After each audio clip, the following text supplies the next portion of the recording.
오늘 이야기의 주인공은 올해로 칠순을 맞이한 이해춘 여사님입니다. 평생을 근검절약하며 살았고 조금씩 모은 돈은 그녀에게 단순한 화폐가 아니라 노후의 안정감 그 자체였습니다. 1억 원이라는 돈을 은행 계좌에 넣어두고 함부로 건드리지도 위험한 투자를 하지도 않았습니다. 그러던 어느 날 잔액을 확인하러 은행에 들어갔다가 그녀는 자신의 눈을 의심했습니다. 창고 직원이 불러준 숫자는 단돈 1원. 평생 모은 1억 원이 5일 만에 감쪽같이 사라진 것입니다. 비밀번호 유출도 없었고 의심스러운 문자 메시지를 받은 적도 없었습니다. 심지어 인출 기록조차 지극히 정상적으로 보였습니다. 계약 절차, 상담 직원, 투자 상품 계약서, 지점 주소까지 모든 것이 완벽했습니다. 심지어 은행 유니폼을 입은 직원 앞에서 본인이 직접 서명까지 했으니까요. 대부분의 사람이라면 여기서 망했다라는 두 글자만 떠올리며 무너졌을 겁니다. 하지만 그녀는 주저앉지 않았습니다. 오히려 누구도 예상치 못한 방법으로 판을 완전히 뒤집어 버렸습니다. 도대체 무슨 일이 있었던 걸까요? 이 치밀한 사기극은 어떻게 설계되었기에 털끝만큼의 의심도 할 수 없었을까요? 그리고 그녀는 어떻게 그 충격 속에서 냉정을 되찾고 경찰과 협력하여 사기 일당을 일망타진할 수 있었을까요? 이것은 그녀 혼자만의 이야기가 아닙니다. 노후 자금을 가지고 있는 계획적이지만 아는 사람에게 당하는 사기에는 무방비한 모든 분들을 위한 경고입니다. 제 이름은 이해춘, 올해 70입니다. 저는 단 한 번도 상상해 본 적이 없습니다. 은행 창구 앞에 서서 컴퓨터 화면의 숫자를 바라보며 손가락을 떨고 목이 메어 말을 잇지 못하게 될 줄은요. 도저히 믿을 수 없는 잔액, 단돈 1원 때문에요. 그날 아침은 유난히 흐렸습니다. 습기를 머금은 바람이 불어오던 날, 저는 현관에서 우산을 챙겨 들고 집을 나섰습니다. 왠지 모르게 마음이 불안했습니다. 최근 며칠 저를 담당하던 김 팀장의 태도가 조금 이상했습니다. 예전처럼 카카오톡 메시지가 자주 오지도 않았고 단체 채팅방의 대화도 뜸해졌죠. 딱 꼬집어 말할 순 없지만 신발 속에 들어간 모래알처럼 아프진 않아도 영 찜찜한 기분이었습니다. 돈을 찾으려던 건 아니었습니다. 그저 지난 몇 년간 한 푼 두 푼 모아둔 제 노후 자금이 잘 있는지 확인하고 싶었을 뿐입니다. 통장에는 분명 1억 원이라는 숫자가 찍혀 있어야 했습니다. 저는 허투루 돈을 쓰는 노인이 아닙니다. 투자는 꿈도 꾸지 않았죠. 그 돈은 제 인생의 완충제이자 남에게 아쉬운 소리 하지 않게 해줄 자존심이었습니다. 은행은 제게 익숙한 곳입니다. 눈 감고도 창구 위치를 찾을 수 있을 정도니까요. 번호표를 뽑고 유리문 근처에 앉아 기다리며 휴대폰을 만지작거렸습니다. 단체방은 썰렁했습니다. 김 팀장이 이틀 전 실버 복리이자 플랜이라는 자료를 올린 뒤로는 감감무소식이었죠. 그 자료를 몇 번이나 훑어봤지만 내용은 잘 이해되지 않았습니다. 다만 문구는 화려했고 사진 속 노인들은 깔끔한 정장과 한복을 입고 봄날처럼 따뜻하게 웃고 있었습니다. 23번 이해춘 고객님. 저는 휴대폰을 넣고 창구로 걸어갔습니다. 예금 상황 좀 확인하려고 왔어요. 통장과 신분증을 건네며 별일 아니라는 듯 웃어 보였습니다. 젊은 창구 직원이 예의 바르게 인사를 하고 카드를 긁어 로그인을 했습니다. 키보드를 두드리던 직원의 눈빛이 순간 흔들렸습니다. 잠시만 기다려 주시겠어요? 그는 일어나서 옆자리 책임자와 낮게 속삭였습니다.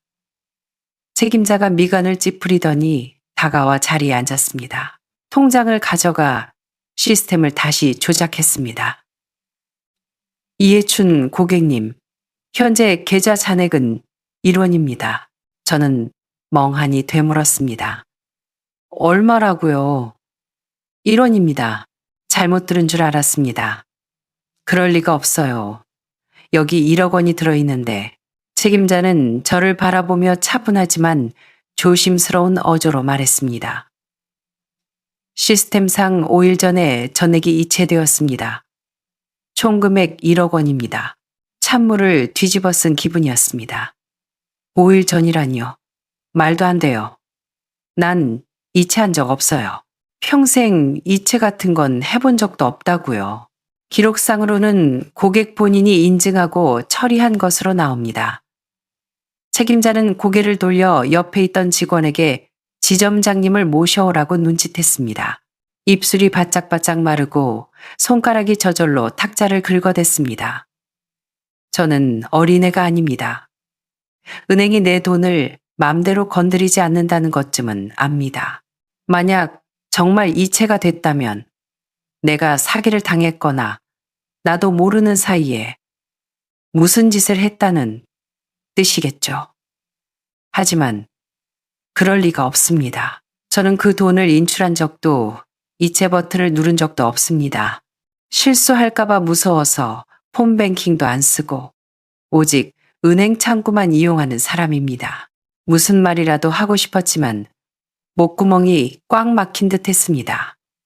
아는 사실은 단 하나, 내 돈이 사라졌다는 것, 단돈 1원만 남았다는 것, 그리고 나는 아무것도 모른다는 것입니다. 은행 VIP 상담실 소파에 앉아 있는데 가슴에 큰 돌덩이를 매단 것 같았습니다. 잔액 1원이라는 말이 뺨을 때리듯 머릿속에서 계속 울렸습니다. 나이가 들어 깜빡했나 싶기도 했지만 분명 1억 원은 거기 있어야 했습니다. 잠시 후 흰 셔츠에 안경을 쓴 남자가 다가와 자신을 소개했습니다.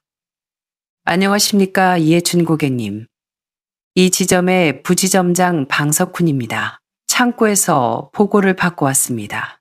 계좌에서 거액이 이체된 상황인데 혹시 최근에 투자나 금융상품에 가입하신 적이 있는지 다시 한번 확인해 주시겠습니까? 저는 그를 쳐다보며 천천히 입을 뗐습니다.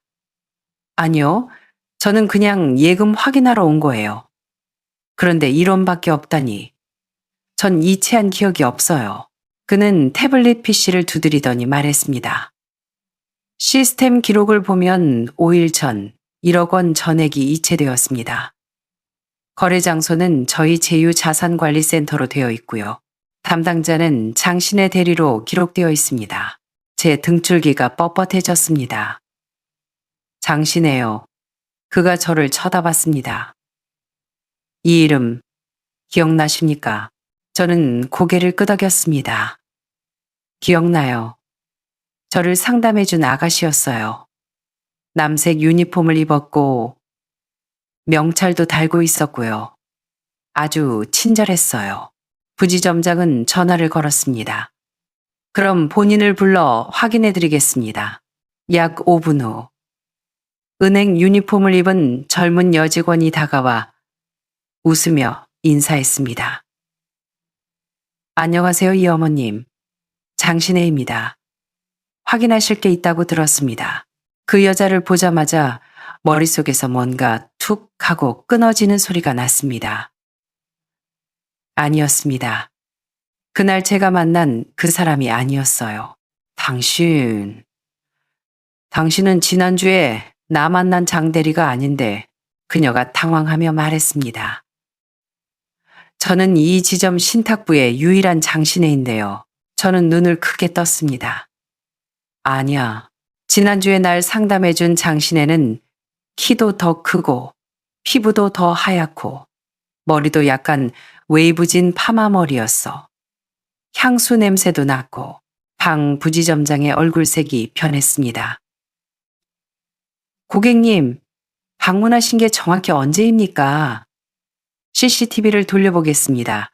5일 전 오전 10시쯤이었어요. 제 목소리는 떨렸지만 말투는 단호했습니다.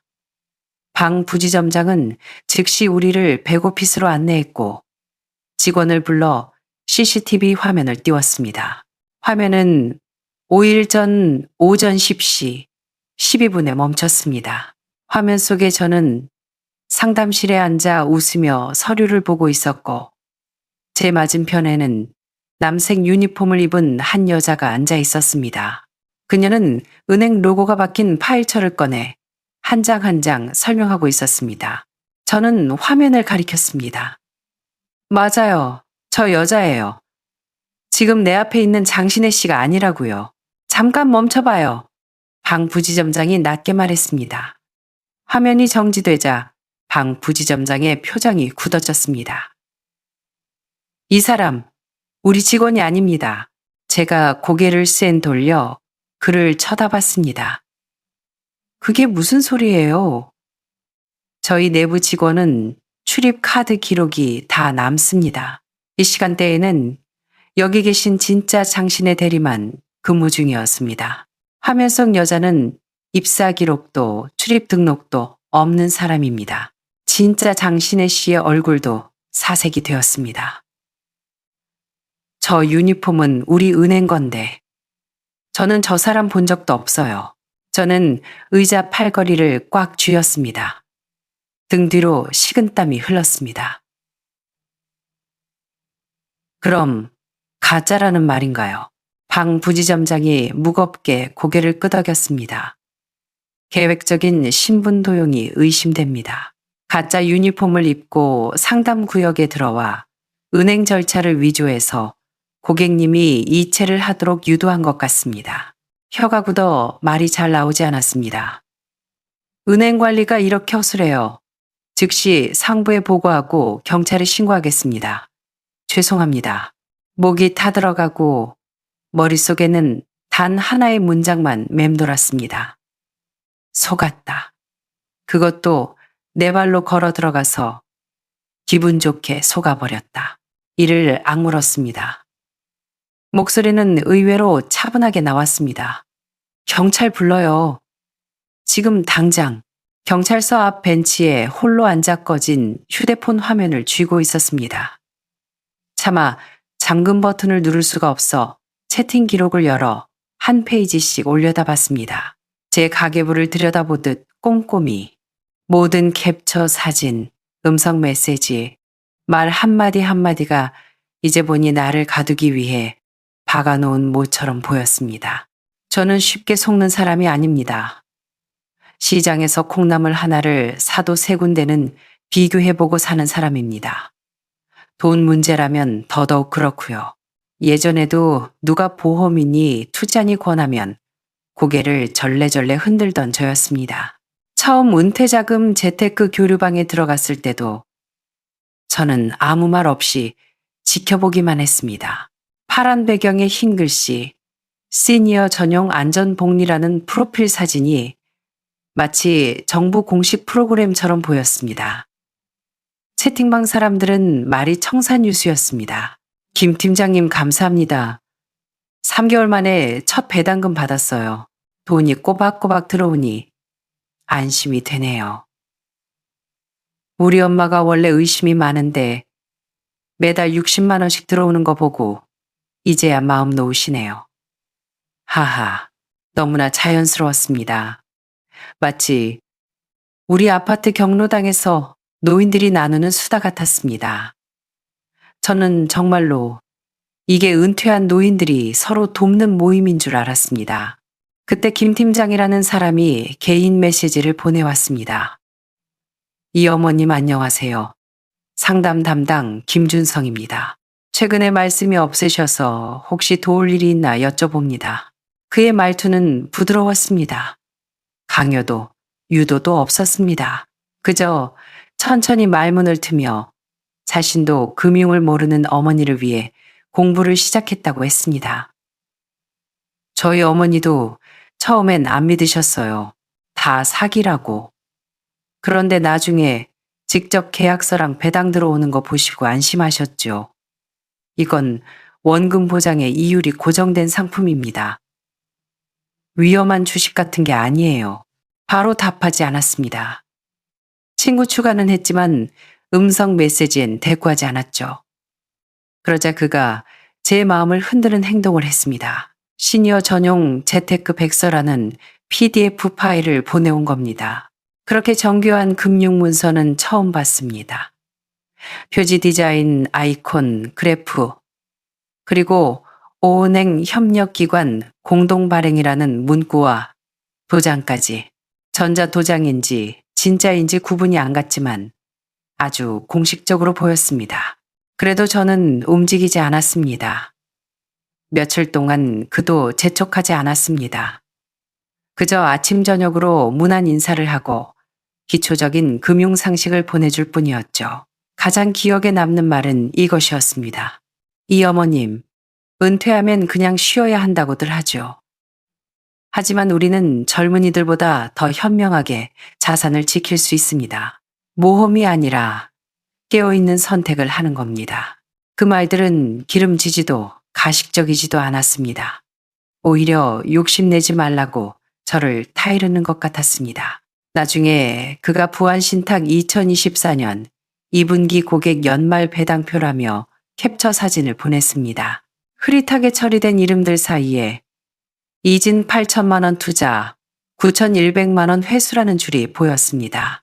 저는 실제로 부안신탁이라는 곳을 검색해봤고 실존하는 회사였습니다. 저는 이 상품이 정말 그 회사에서 나온 것이라고 믿어버렸습니다. 그때부터 저는 질문지 몇 장을 빽빽하게 적어 준비했습니다. 원금은 정말 안전한지, 내가 죽으면 딸이나 남편이 찾을 수 있는지, 이자는 고정인지, 돈을 못 빼는 경우는 없는지, 이웃에게도 물어보고 행정직으로 일했던 친구에게도 물어봤습니다. 아무도 나쁘게 말하지 않았습니다. 그저 너무 많이만 하지 마라 라고 조언할 뿐이었죠. 망설이고 있던 제게 김 팀장이 결정적인 말을 던졌습니다. 저희 제휴은행 창구에서 오프라인으로 만나서 설명드릴 수 있습니다. 계약서도 직접 보시고 가져가셔서 천천히 읽어보세요. 서두르지 않는 태도, 도와주려는 듯한 말투. 설마 사기꾼이 이렇게까지 정식으로 하겠어? 지금 생각해보니 그때 저는 경계심을 푼 게 아니었습니다. 가짜 전문성을 진짜 안전함으로 착각했을 뿐입니다. 제가 주저하자 김 팀장이 음성 메시지를 보냈습니다. 이 어머님, 결정 급하게 안 하셔도 됩니다. 정말이에요. 언제든 현장에 오셔서 직접 보시는 걸 환영합니다. 서류랑 절차 다 천천히 보세요. 장 대리가 안내해 드릴 겁니다. 그는 너무나 온화하고 전문적이었습니다. 주소 보내드립니다. 저희 협력은행 부속 자산관리센터 바로 옆입니다. 들어오셔서 성함 말씀하시면 안내해 드릴 거예요. 오늘 오후 2시 어떠세요? 상담 시간 하나 비워뒀습니다. 주소를 보고 또 봤습니다. 은행 본점은 아니지만 여의도의 번듯한 오피스 빌딩이었습니다. 층별 안내도에 부안신탁 실버 자산관리부라고 적혀 있었고 옆에는 다른 사무실 간판들도 있었습니다. 길을 물어 확인까지 했습니다. 그날 저는 너무 차려입지는 않되 깔끔한 베이지색 블라우스를 입고 바지 주름을 꼿꼿하게 다려 입고 갔습니다. 수첩도 챙겼고요. 아무에게도 말하지 않았습니다. 못 믿어서가 아니라 또 쓸데없는 짓 한다고 핀잔 들을까 봐서요. 빌딩 로비에서 안내판을 확인했습니다. 부안신탁 간판이 확실히 걸려 있었습니다. 엘리베이터를 타고 올라가니 유니폼을 입은 여직원이 마중 나와 있었습니다. 이 어머님이시죠? 안녕하세요. 장신혜입니다. 김 팀장님께 연락받았습니다. 상담실 준비해 두었으니 이쪽으로 오세요. 그녀를 보자마자 마음이 놓였습니다. 짙은 남색 정장 유니폼. 명찰에는 이름과 직급, 사번까지 완벽했습니다. 옅은 화장에 상냥하고 절제된 말투. 사기꾼 특유의 강요가 전혀 없었습니다. 오늘 당장 결정 안 하셔도 됩니다. 설명 들으시고 상담만 하시는 거예요. 강요 같은 거 절대 없습니다. 상담실은 유리로 된 작은 회의실이었습니다. 나무 탁자 의자 2개. 탁자 위에는 서류 뭉치와 생수, 물티슈, 메모판이 놓여 있었습니다. 그녀가 서류를 건네며 말했습니다. 어머님, 이건 어르신들을 위해 설계된 우대금리 안정펀드입니다. 전용 한도가 보장되고 원금은 묵기돼 이자는 꼬박꼬박 나옵니다. 모든 절차는 제휴은행 신탁 채널을 통합니다. 첫 페이지는 상품 소개, 2번째는 계약 구조, 3번째는 투자 설명서, 마지막에는 제 이름이 인쇄된 서명 위임장이 있었습니다.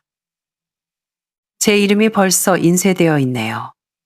그녀가 미소 지었습니다. 김 팀장님이 미리 상담 예약하시면서 템플릿을 만들어 두신 겁니다. 어머님이 직접 확인하고 서명하시기 전까진 효력이 없습니다. 그녀는 서명을 재촉하지 않고 다른 고객들의 사례집을 보여주었습니다. 사진과 금액, 회수 시기까지 나와 있었죠. 이왕 어머님은 80세에 시작하셔서 지금 매달 현금으로 배당받고 계세요. 그 순간 저는 믿기 시작했습니다. 그녀의 말이 감동적이어서가 아닙니다. 장소, 환경, 유니폼, 말투, 서류, 모든 것이 너무나 완벽했기 때문입니다. 빈틈이 없었습니다. 괜찮으시면 지금 시범적으로 계좌를 개설해 드릴 수 있습니다. 단기 신탁 계좌를 하나 트고 자금은 일단 본인 명의의 예치 전용 계좌에 보관됩니다. 나중에 돈을 뺄지 말지는 전화로 확인해 주시면 됩니다. 저는 고개를 끄덕이며 작은 목소리로 말했습니다. 이거 큰 돈이에요. 1억 원인데. 그녀는 즉시 고개를 끄덕였습니다. 실명으로 등록되고 인터넷 뱅킹으로는 안 됩니다. 오직 본인이 직접 오셔야만 처리됩니다. 그리고 저는 제 이름을 서명했습니다.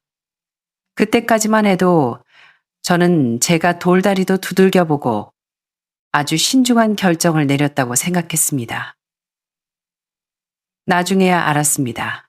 그들이 이렇게 진짜처럼 꾸민 이유는 제가 실수조차 알아채지 못하게 만들기 위해서였다는 것을요. 이 책까지 마치고 나오는 길, 장신의 대리는 엘리베이터 앞까지 배웅해 주었습니다. 이 거래는 고객님이 직접 승인하신 겁니다. 계약번호가 은행 시스템에 등록되었으니 변동사항이 있으면 바로 전화드리겠습니다. 저는 안심하며 집으로 돌아왔습니다. 뿌듯하기까지 했습니다. 전화 한 통에 돈을 보내는 멍청한 노인네가 아니라는 자부심, 현장을 확인하고 서류를 검토하고 계약서까지 쓴 똑똑한 소비자라는 착각. 하지만 그 안전감은 이틀을 넘기지 못했습니다. 3일째 밤, 김 팀장이 메시지를 보냈습니다. 이 어머님 축하드립니다. 시스템 확인 완료되었습니다. 이제 부안신탁 VIP 등급이 되셨습니다. 저희 내부 주인님이 관리하는 상위 그룹방으로 초대해 드리겠습니다. 초대된 VIP 방 이름은 부안실버 전용 우대클럽 비밀보장이었습니다. 프로필 사진은 금색 로고로 바뀌어 있었고 공지사항에는 외부 유출 금지라고 적혀 있었습니다. 방에는 23명이 있었는데 이상하게도 다들 말투가 비슷했습니다. 김 팀장님 정말 감사합니다. 돈 잘 들어왔습니다. 이자가 생각보다 높네요. 역시 부안신탁이 업계 최고네요. 우리 딸도 잘했다고 칭찬해요. 저는 계세요라고 타자를 쳤다가 지웠습니다. 뭔가 이상했습니다. 이름은 황여사, 박여사, 최여사 등으로 달랐지만 푸사도 없고 말투가 복사 붙여넣기 한 것 같았습니다. 김 팀장이 다시 메시지를 보냈습니다. 이 어머님, 이제 내부의 핵심 보수적 투자 고객이 되셨습니다. 더 좋은 상품이 나오면 우선적으로 알려드리겠습니다.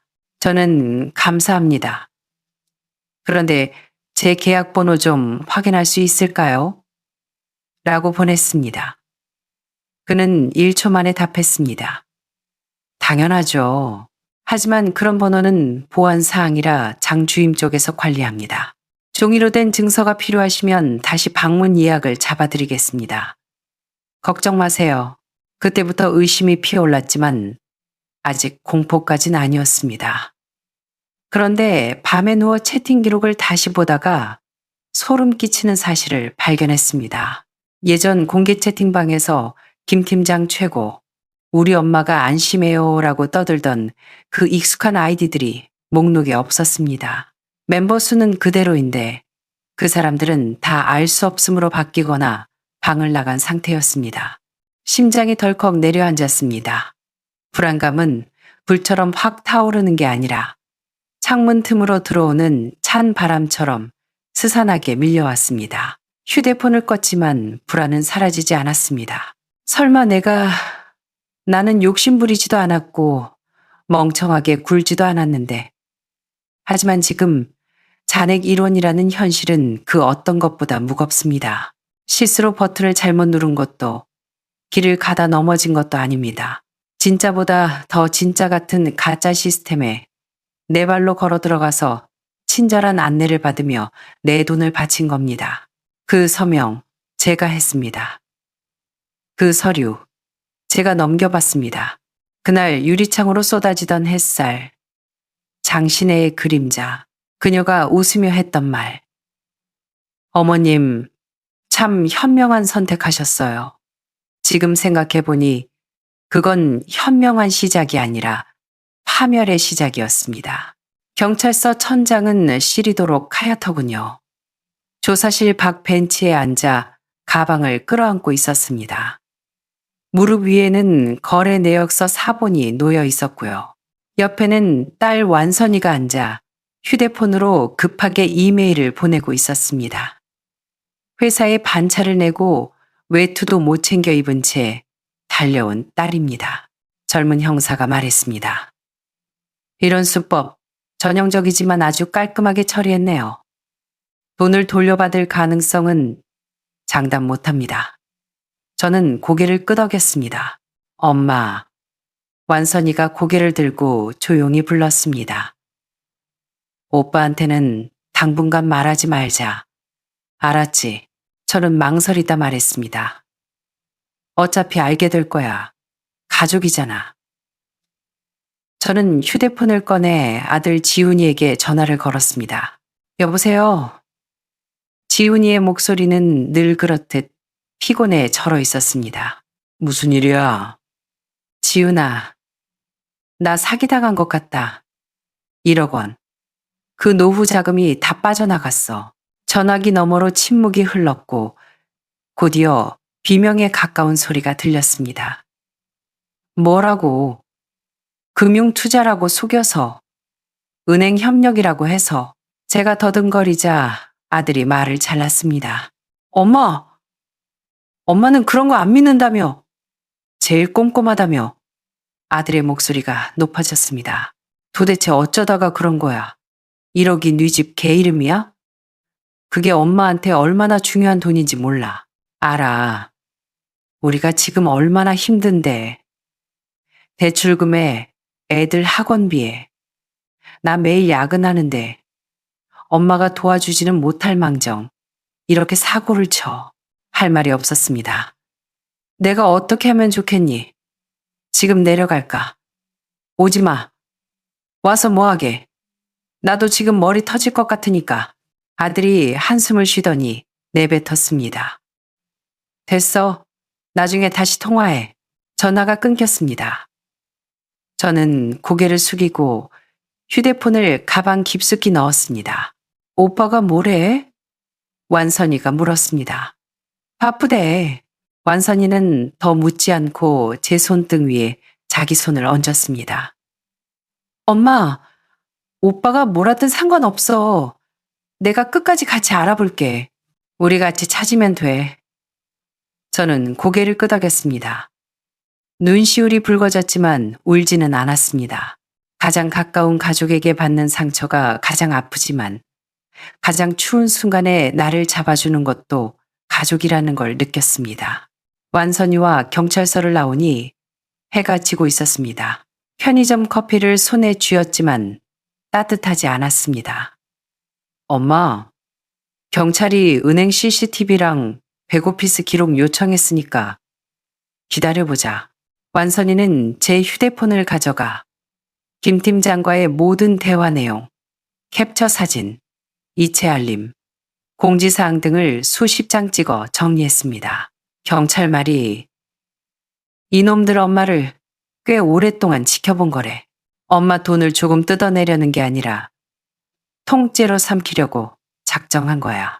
그때 은행에서 전화가 왔습니다. 방 부지점장이었습니다. 목소리가 다급했습니다.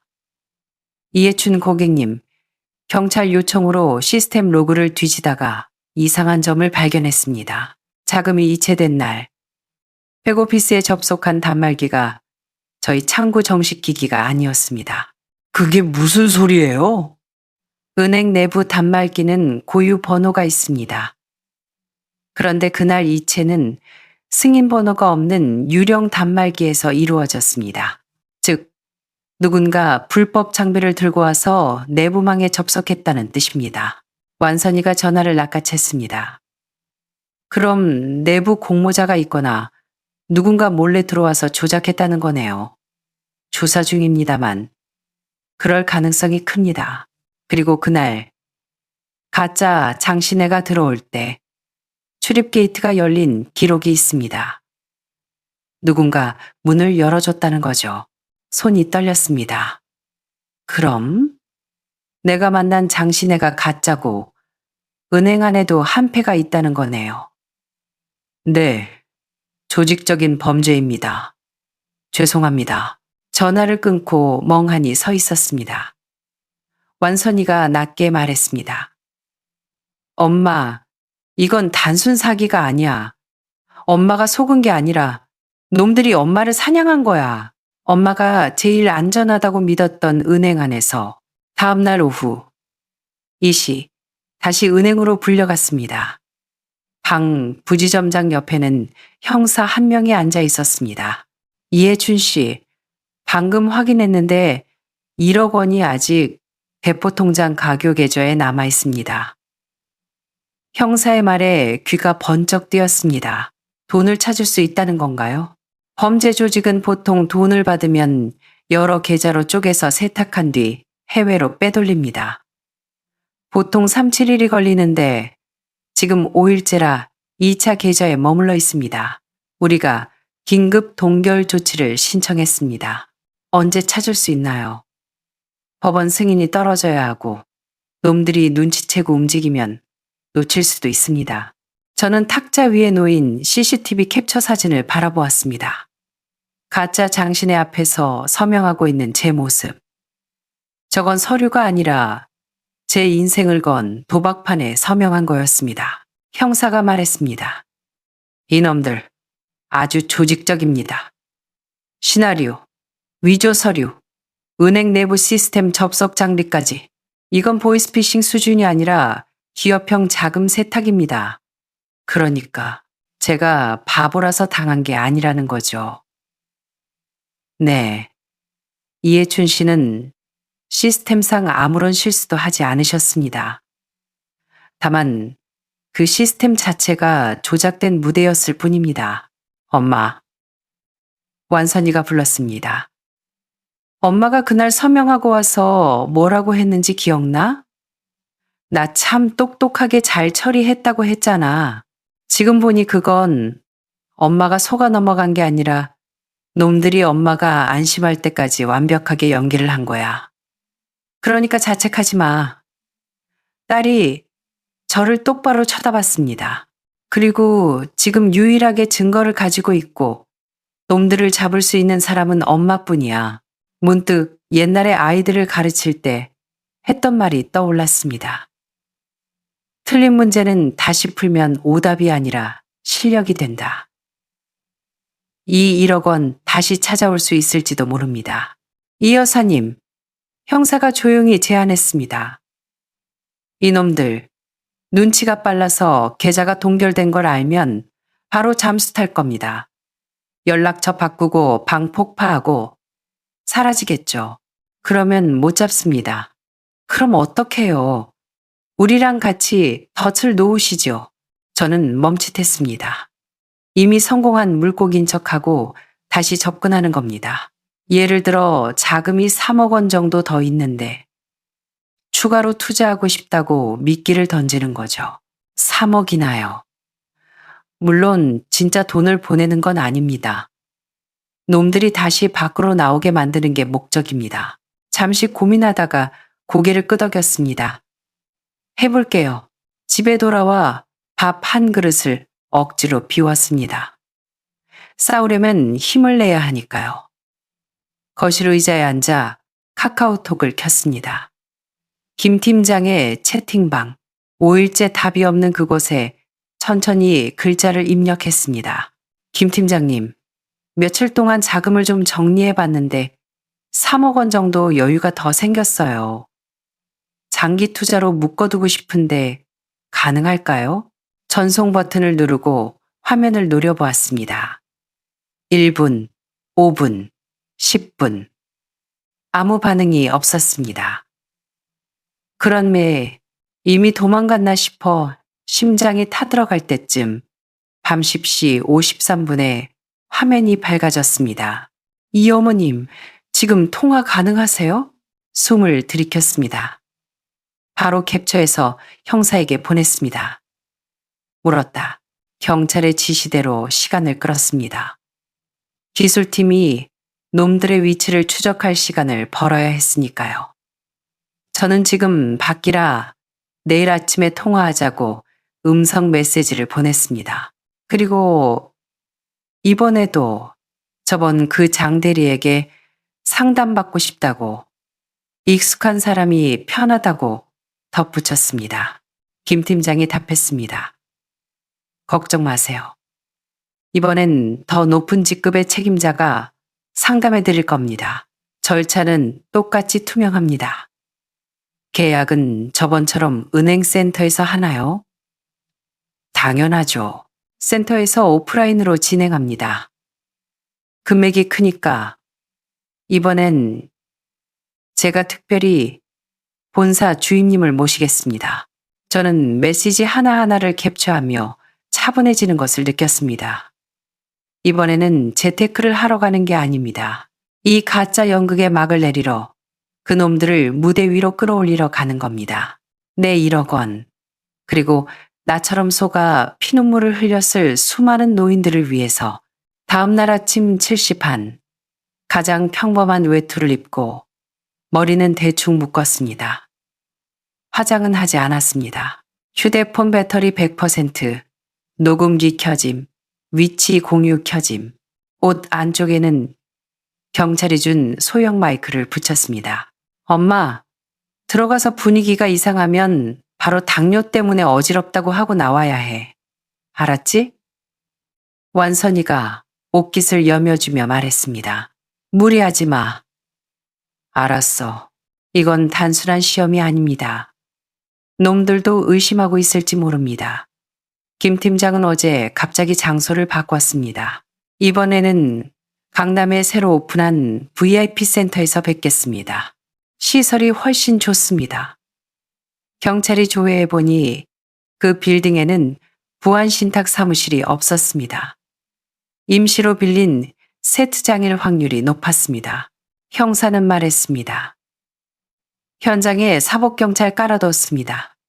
들어가시기 전에 머리를 쓸어 넘기면 진입 신호로 알겠습니다. 강남역 근처에 번쩍이는 빌딩. 로비는 깨끗했지만 썰렁했습니다. 어떻게 오셨습니까? 부안신탁 장 주임님 만나러 왔는데요. 안내 데스크 직원은 망설임 없이 9층으로 가세요라고 했습니다. 이미 세팅이 끝난 겁니다. 엘리베이터 앞에서 저는 발걸음을 늦추고 가방을 뒤적이는 척하며 왼손으로 머리카락을 쓸어 넘겼습니다. 준비 완료. 올라갑니다. 9층 문이 열리자 단아한 중년 여성이 서 있었습니다. 부안신탁 명찰을 달고 미소 짓는 모습이 영락없는 금융 전문가였습니다. 이 어머님, 어서 오세요. 장 주임입니다. 목소리는 부드러웠고 표정엔 한치의 당황도 없었습니다. 저는 미소 지으며 그녀를 따라 임시 상담실로 들어갔습니다. 테이블 위에는 이미 계약서와 찻잔이 세팅되어 있었습니다. 향초 냄새까지 났습니다. 이번 3억 원은 2회에 걸쳐 분산 투자할 겁니다. 이자가 훨씬 안정적이죠. 여기 계약서 한번 보시겠어요? 그녀가 서류를 펼쳤습니다. 저는 돋보기를 쓰고 읽는 척 했습니다. 속으로는 시간을 끌어야 해라고 되뇌었습니다. 5분 뒤 화장실에 다녀오겠다며 자리에서 일어났습니다. 문 손잡이를 잡고 여는 순간 복도 끝에서 우당탕 발소리가 들렸습니다. 경찰이다. 손들어. 움직이지 마. 사복 형사들이 들이닥쳤습니다. 우아하게 웃던 장주임의 얼굴이 순식간에 일그러지며 서류를 덮으려 했지만 이미 늦었습니다. 현행범으로 체포합니다. 변호사를 선임할 권리가 있고 저는 문 밖에서 그 광경을 지켜봤습니다. 등 뒤로 식은땀이 흘렀습니다. 역시 나였습니다. 장소도 바꾸고 유니폼도 바꾸고 사람도 바꿨지만 사기 수법은 똑같았습니다. 그들의 탐욕도 똑같았고요. 하지만 이번엔 제가 혼자가 아니었습니다. 이 여사님 정말 감사합니다. 일주일 뒤 강남경찰서 장 형사가 따뜻한 보리차 한 잔을 건네며 말했습니다. 여사님이 협조 안 해주셨으면 꼬리 자르기로 끝났을 겁니다. 덕분에 조직의 감독급까지 추적할 수 있었습니다. 저는 쓴웃음을 지었습니다. 제가 연기를 잘했나 모르겠네요. 알고 보니 저를 속인 건 한 사람이 아니었습니다. 거대한 극단이었습니다. 붙잡힌 장주임의 본명은 임수홍, 45세. 전직 보험 설계사이자 다단계 강사였습니다. 금융용어를 청산유수로 읊어대던 이유가 있었습니다. 하지만 더 충격적인 건 그들의 대본이었습니다. 압수한 휴대폰에서 발견된 파일에는 이렇게 적혀 있었습니다. 타겟 65세 이상, 독거 또는 자녀 출가, 노후 자금 보유, 1단계 관계 형성, 칭찬, 건강 걱정, 어머니 호칭, 2단계 불안 조성, 물가 상승, 자녀에게 짐되기 싫은 심리 자극, 3단계 증거 제시, 조작된 뉴스, 가짜 성공 사례, 4단계 실전 연기, 오프라인 계약, 은행 유니폼 착용, 5단계 수급 및 잠수, 연락 차단, IP 변경. 제가 있던 그 채팅방의 모든 사람들은 보띠거나 바람잡이들이었습니다. 저 혼자만 진짜 사람이었던 겁니다. 그리고 은행 내부 공모자는 IT 유지보수 외주 직원이었습니다. 그가 밤에 몰래 들어와 불법 단말기를 설치해둔 덕분에 은행 전산망을 우회할 수 있었던 것입니다. 이건 사기가 아니라 연극이네요. 제가 중얼거렸습니다. 맞습니다. 놈들은 사기를 치는 게 아니라 믿을 수밖에 없는 세상을 연출해서 보여주는 겁니다. 2주 뒤 은행에서 연락이 왔습니다. 1억 원 전액이 제 계좌로 돌아왔습니다. 다행히 돈이 해외로 빠져나가기 직전에 동결된 덕분입니다. 방 부지점장은 제게 통장을 돌려주며 고개를 숙였습니다. 이해춘 고객님, 저희 지점에서 이런 일이 발생해 정말 죄송합니다. 고객님 정보는 마케팅 목록에서 영구 삭제 조치했습니다. 앞으로 어떤 투자 권유도 가지 않을 겁니다. 저는 통장을 받아들고 100, 0, 0이라는 숫자를 한참 동안 바라봤습니다. 다시 자라난 나무처럼 든든한 숫자였습니다. 기쁘지도 슬프지도 않았습니다. 그저 막혔던 숨이 트이는 기분이었습니다. 은행 문을 나서는데 완선이가 기다리고 있었습니다. 오빠한테는 말했어. 뭐래. 저번보단 좀 부드러워졌더라. 앞으로는 돈 관리할 때 자기한테 먼저 물어보래. 근데 끝까지 한마디 하더라. 이번엔 엄마 운이 좋았던 거야 라고. 그래서 뭐라고 했어. 맞다고 했어. 근데 다음번엔 운이 아니라 경험으로 막을 거라고 했지. 완선이가 피식 웃으며 팔짱을 꼈습니다. 그날 밤 저는 자리에 앉아 제가 당했던 모든 과정을 노트에 적어 내려갔습니다. 첫 메시지부터 서명하던 날의 햇살까지 복수심 때문이 아닙니다. 이 경험을 부끄러운 기억으로 남기는 대신 누군가를 위한 예방주사로 만들고 싶었기 때문입니다.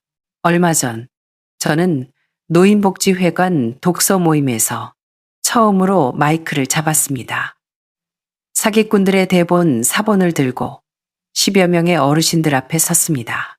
그들은 여러분을 어머니, 선생님, 사장님이라고 부를 겁니다. 안전하다고, 당신은 현명하다고 치켜 세울 겁니다. 하지만 절대 위험하다는 말은 하지 않습니다. 그들은 강요하지 않습니다. 여러분이 스스로 믿게 만들 뿐입니다. 몇몇 분들이 눈물을 훔치고 어떤 분들은 고개를 끄덕였습니다. 저는 마지막으로 이렇게 말했습니다. 저는 이해춘입니다. 제 돈은 한때 1원이 되었습니다. 하지만 저는 1원으로 제 존엄과 정신을 되찾았습니다. 박수 소리가 터져 나왔습니다. 그 순간 저는 깨달았습니다.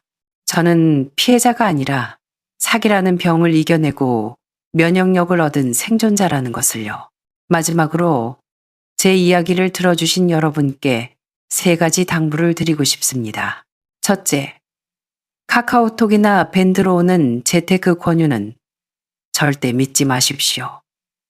프로필 사진이 아무리 번듯하고 말이 청산유수라도 100% 사기입니다. 진짜 부자는 모르는 사람에게 돈 벌 기회를 주지 않습니다.